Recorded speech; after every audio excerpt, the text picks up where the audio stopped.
নমস্কার বন্ধুরা, তপতির ঘরকন্যা নতুন একটি ব্লগে আপনাদের স্বাগত।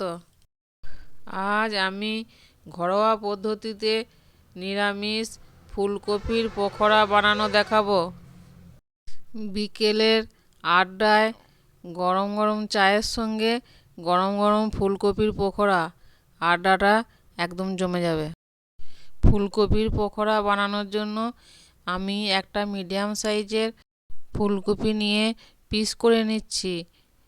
এইভাবে আমি সব ফুলকপির পিসগুলি বের করে নিচ্ছি, দিয়ে ছোট ছোট পিস করে নিচ্ছি।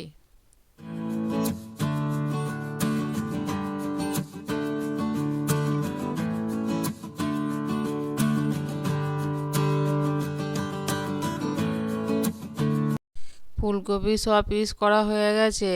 এবার একটা বাটিতে জল নিয়ে পিস করা কপিগুলো ভিজিয়ে রাখছি কিছুক্ষণ। এবার 1 চামচ নুন দিয়ে কপিটা 2 থেকে 3 মিনিট ভাপিয়ে নিচ্ছি।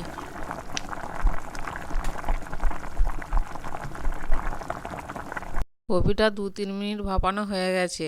এবার একটা ছাঁকনিতে ছেঁকে নিচ্ছি, দিয়ে একটা বাটিতে ঢেলে রাখছি।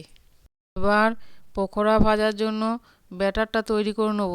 তার জন্য 1 বাটি বেসন, 3 থেকে 4 চামচ চালের গুঁড়ো, 1 চামচ কালো জিরে, 1 চামচ ধনে জিরে গুঁড়ো, হাফ চামচ লঙ্কা গুঁড়ো, হাফ চামচ হলুদ গুঁড়ো, আর 1 চামচ লবণ, আর 1 চামচ ভাজা মশলা দিয়ে অল্প অল্প জল দিয়ে একটা মোটা ব্যাটার তৈরি করে নিচ্ছি।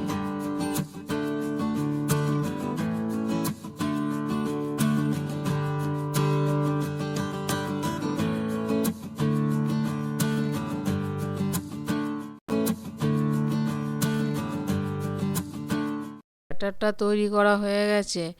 এবার ভাপানো ফুলকপির উপর ব্যাটারটা ঢেলে দিচ্ছি, দিয়ে হাতে করে এভাবে মাখিয়ে নিচ্ছি। ভালো করে মাখানো হয়ে গেছে। এবার ধনেপাতা কুচি দিয়ে আর একবার ভালো করে মাখিয়ে নিচ্ছি। এবার গ্যাসে ফ্রাই প্যান বসিয়ে সাদা তেল গরম করতে দিয়েছি। তেল গরম হয়ে গেছে। এবার ম্যারিনেট করা ফুলকপির টুকরোগুলো একে একে তেলের মধ্যে ছেড়ে দিচ্ছি।